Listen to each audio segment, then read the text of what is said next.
What's up, guys? It's your boy Kingdom, and I'm back with another video. Question for the comments today. This weekend, this upcoming weekend, we have the first event in the history of the Call of Duty Franchising League. Finally, it's happening. And Faze Atlanta, or Atlanta Faze, whatever you want to call them, they play New York, the Subliners, and they play the Dallas Empire, which is why you have not seen them scrimming the Dallas Empire. What's the map count going to be when they play those two teams? Go ahead and go get in the comments, fight with each other, whatever, argue with each other. What is the map count going to be between those two teams? And sad news is that FaZe Atlanta will not be playing in London, the next event following the opener. They will not be playing at the first homestead. And then the next event is they're hosting. And so it's going to be really interesting to see where standings are when everybody goes to Atlanta, and how everything shakes up after this weekend and then the weekend in London, where, of course, Dallas will be playing, but Dallas is not playing in Atlanta. Atlanta and Dallas are going to play each other for the opener, and then they're not going to play each other again for 3 events. So it's going to be really interesting to see how everything shakes up. But go in the comments and let me know what you guys think is going to happen this upcoming weekend. So if you haven't seen these videos before, I basically am going to give the team a grade, an overall grade. I'm going to give them highs and lows that I'm predicting for the 2020 season. And then I'm going to give some advice for what it's worth. Of course, I'm none of these players, and I'm not the goats that this roster is. I think it's kind of funny though that I have Let's Grow over in the corner above what might arguably be the smallest team we have ever seen in the history of Call of Duty esports. No pun intended, I promise. I wanted to do this video last week, but I waited because I saw that Nameless was going to interview Simp, and I'm actually glad I did. So I want to point out a few things that Simp said before I talk about the team and give them their grade and everything. And if you want like a breakdown of the actual players and you want a detailed breakdown of their histories and everything like that, most of these guys have played together in the past. Simp, if you go back and look at every single history of all of the players besides Simp, you'll see Simp's name playing with them online and winning tournaments. And so a lot of them have played together in different teams offline, and then a few of them have played together online. Of course, Simp and Abizi, winning playoffs and champs last year, having that great run and being the Tiny Terrors and all that kind of stuff, and Priesta having experience playing with Crowder and then also being coached by Crowder. And they've played together a lot. But if you want the details, there's a video that Landon did on the Esports Dispatch on the UMG channel. Really good video and breakdown of these players in their past. But I'm going to talk today about their future. Before I get into it, I want to point out a few things that Simp said in his interview that kind of caught me by surprise. The first thing is Pac-Man and Nameless on this podcast episode, definitely worth a watch, asked him what he did with his money from champs and playoffs. And we're talking about like $300,000-$400,000. And he said, I got a cool backpack. And Nameless was like, what? Like, you didn't get a car, or you didn't splurge? And he's like, no, I got a cool backpack. He's like, oh, so is your money just sitting in the bank? And Simp was like, no, it's in investments. I mean, come on, man. And I was just like, oh, snap. This team was already scary. This guy, I mean, the last time we've seen a player that was this scary out the gate of his career, that player now has 27 championships and is also known as the King. So Simp definitely has a lot of runway in front of him in his career, and this year could be bananas for this team. I mean, he could be Rookie of the Year last year and MVP of the year this year. You never know, and definitely has an opportunity to be a back-to-back world champion. We'll see. I'll say something about that in a moment. Never mind, I'll say it now. So a lot of people think that this team doesn't need a veteran. Now they have Crowder on, as the coach, but a lot of people say that they don't need a veteran in the game. Even Simp himself, he said in the interview that you don't need a leader on a team. You don't need somebody who's in charge. And I'm saying this earlier in the video, but here's my 2 cents. Every champs, if you go back and look at champs, every year, there's a vet. JCap, back-to-back. Karma, 3 times. Aches, 2 times. Crimsix, 2 times. You go and look at champs, and you look at these teams that have even consistently finished in top 2. Enable has back-to-back second-place finishes in champs. Like, Veterans know how to get it done when it matters. Like, that's all I'm saying. And I'm not saying this team needs a veteran. I'm just saying it does matter when you have leadership on your team that has been there before. And I don't believe without the Clayster gas, United would have won last year. I honestly believe him being on the team was very important. And the will that he had, skill is only half of this game. Will matters. And in the words of Scump, in the words of Formal, in the words of Crim6, in the words of Hex, we were winning so much and we were winning and winning and winning. And when we started losing, our egos got in the way. And the egos normally, the biggest egos are the best players. And Simp admitted he's got a little bit of an ego. Not a bad ego, but he's confident. He's not cocky, he's confident. And he should be. He's freaking GOAT. Dude is amazing. And so that's my 2 cents on veterans and having veterans on the team.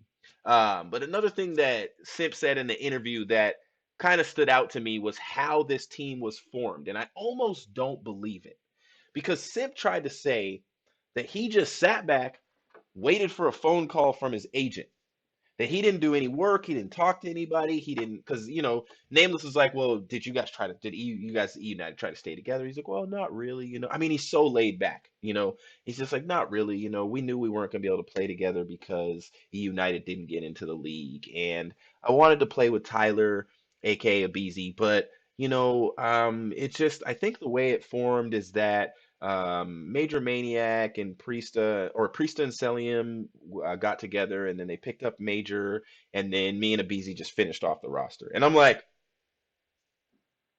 really though? Like this crazy roster that has 110 to 1 map record, and their only map loss during those two streaks, like they won like 52 maps in a row in scrims, and then 46 maps in a row, and the only loss was to a P2P, the Seattle P2P team. Like, that roster was put together, it just kind of happened. And this is another thing that scares me about Simp, is that he probably actually didn't care very much where he played because he knew he was going to play best. He knew he was going to be a GOAT, and he knew he'd get on a good team.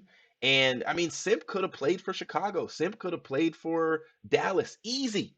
He could have said, I want to play for Hastro. I want to play for Hector. But he just said, agent, I want to make money. This dude is smart. And I want to call him a kid because he's so young and so small, and it's like he makes fun of himself for being small. But in reality, this dude is a grown man. He's at the top of his game, the top of his profession, and has way more money than I do. And so I can't really call him a kid. Uh, um, and then finally, the last thing that Simp said that was shocking to me is he talked about the team gap. And basically, what he said is that there's Faze, Chicago, and Dallas, and then right below them is Minnesota, and everybody else is like way below those four teams. And he said, but the top echelon is Chicago, Faze, and Dallas, and then you got Minnesota kind of below them, but those three teams are just way up here. They're just in a different stratosphere, which I mean, it kind of makes sense if you look at the rosters. And it's sad we haven't been able to see Dallas and Faze scrim each other. I can't wait to see them play each other next weekend. But I think that's interesting that in the biggest roster shuffle we've ever had because of franchising, it still comes out that there's like three big teams. There's this other, team right below them, and then everybody else is just in a different bracket. And I can see by people's predictions that that's the way they think everything is going to turn out.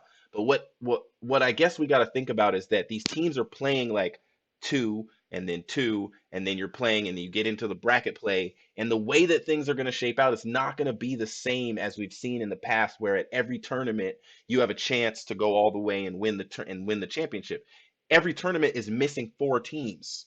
So Faze and Dallas play next weekend, then they don't play again for three events. And so it's going to be really interesting to see if that really is the team gap. And you guys let me kind of know what you think about that and about that gap. I don't want to say much about the players. You guys know who these players are, and they have a lot of skills. They've done a lot of stuff. They picked up an amazing coach. Crowder didn't have a lot of success on the sticks last year. He is a world champion. And he didn't have a lot of success on the sticks last year. But when him and Priesta moved to 100 Thieves, he saw immediate success. Fourth place, first place, back to back, top six, and then second place at champs. Like very successful coach. And so I'm expecting that I believe that some of the success that Atlanta is experiencing is because of Crowder. Even in the TST tournament, the bot tournament that Hitch threw for his birthday, one of the things George on Hitch's team was like when they were playing against Crowder, he was like, dude, he was like, Crowder is good. He's not on, is he on a team? Like he thought he was a pro player. And Hitch was like, well, he's a coach. He's like, dang, I mean, like he actually can play.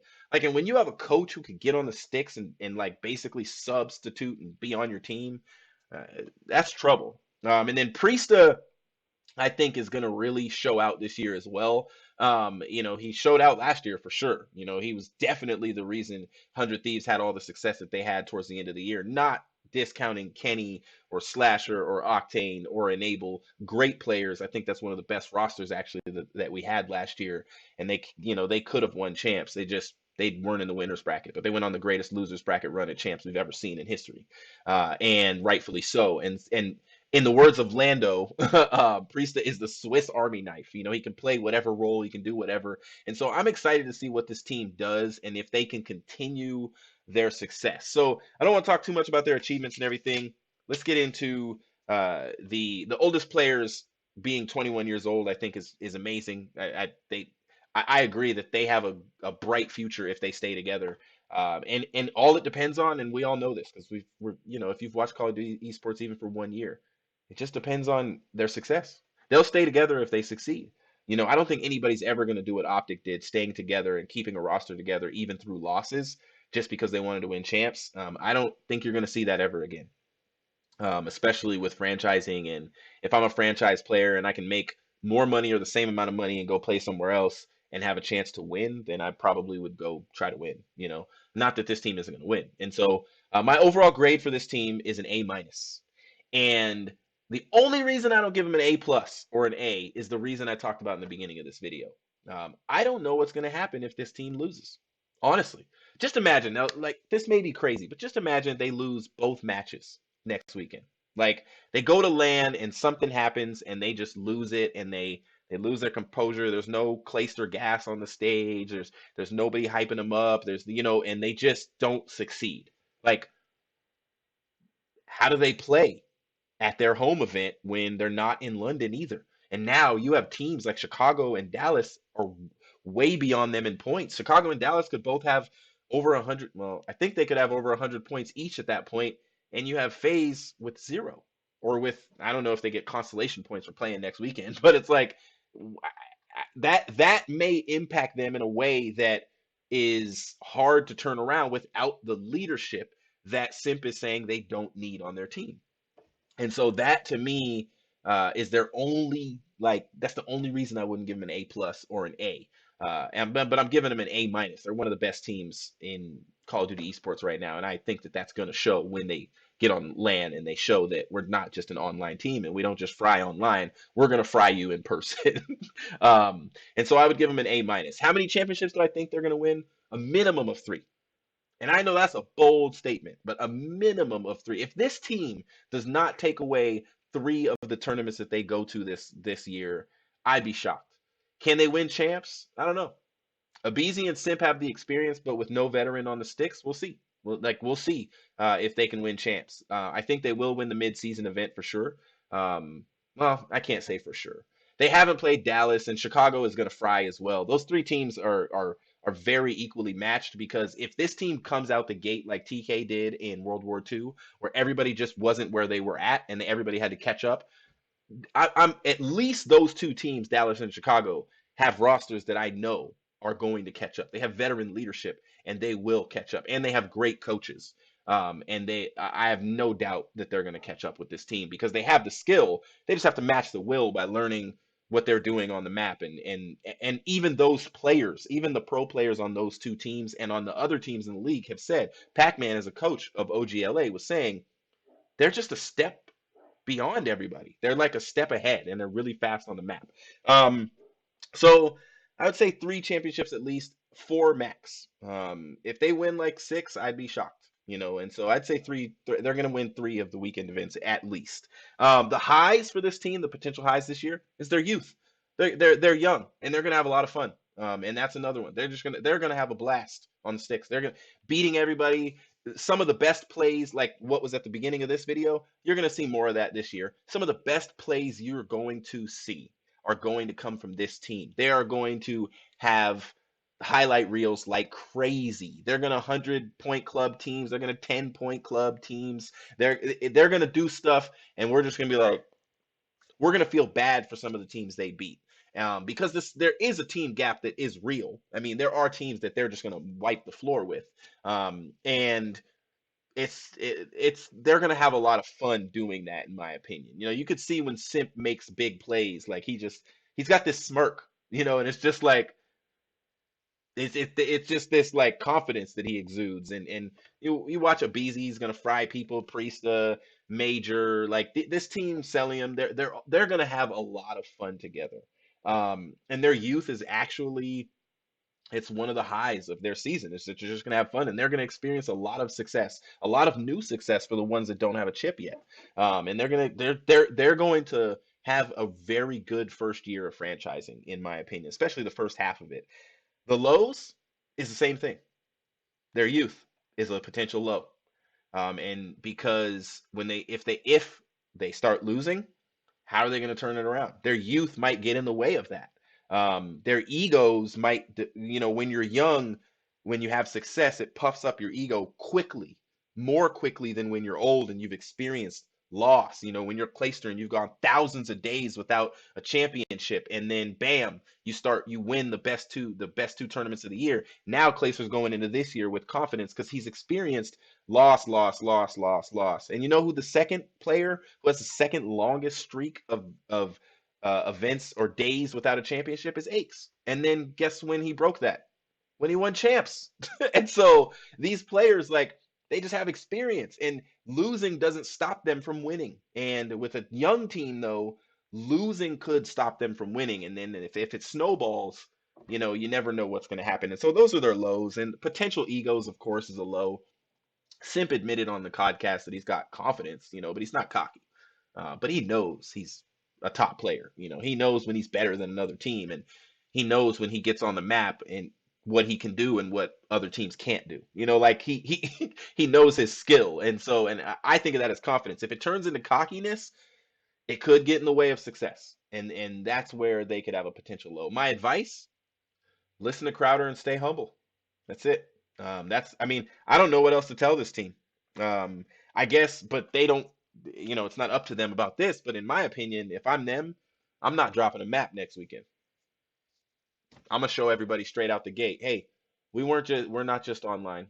We're serious. And when you come to Atlanta, this is what it's gonna be like.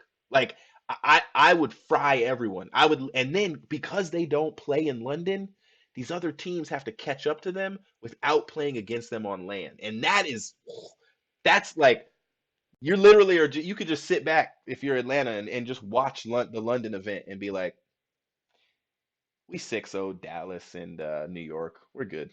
None of these teams will touch us. Like you could sit back with that literal confidence. And when I started a job many years ago, and I was kind of frustrated because I didn't believe that the place I was working was being led that well. Like I thought I could do a better job, and this guy pulled me aside one time. This old head pulled me aside and he was like, hey, listen. He's like, if you want to run stuff, run. And I was like, well, what do you mean? He was like, you are younger than everyone here. You're younger than the whole staff. He's like, work harder, run faster, jump higher. And I was like, okay. And in 3 years, I ran the whole place. Like I took over everything in 3 years. I took over the social media. I ran everything within 3 years. And it was just because I did what he said. I just was like, and he was like, they can't keep up. And eventually they're just gonna keep giving you stuff because you're so quick. And my advice for the Atlanta Faze: run faster, work harder, and jump higher. Don't get lazy. don't get complacent. Stay in front of everyone and make the other teams literally spend this year chasing you. Now, I don't know if we've ever really seen that. Even when Optic was so dominant, when Complexity EG was so dominant, when Impact was dominant, anytime we've seen dominance, it was usually because the skill was way higher. And so, I mean, that Optic team, there were tournaments where these guys would let the other team out rotate them, knowing that they could just trade out the hill, you know? But what I'd like to see the Atlanta Faze continue to do is just be a step ahead. Simp was talking on the podcast about how he thinks about scenarios and he knows what he can do. And so when there's this much time left on the hill and he sees a player in a certain position, he knows where he needs to rotate to like immediately to get the most kills and to move the hill and to rotate spawns. And he just is on it and on it and on it. And I think this team should just stay ahead.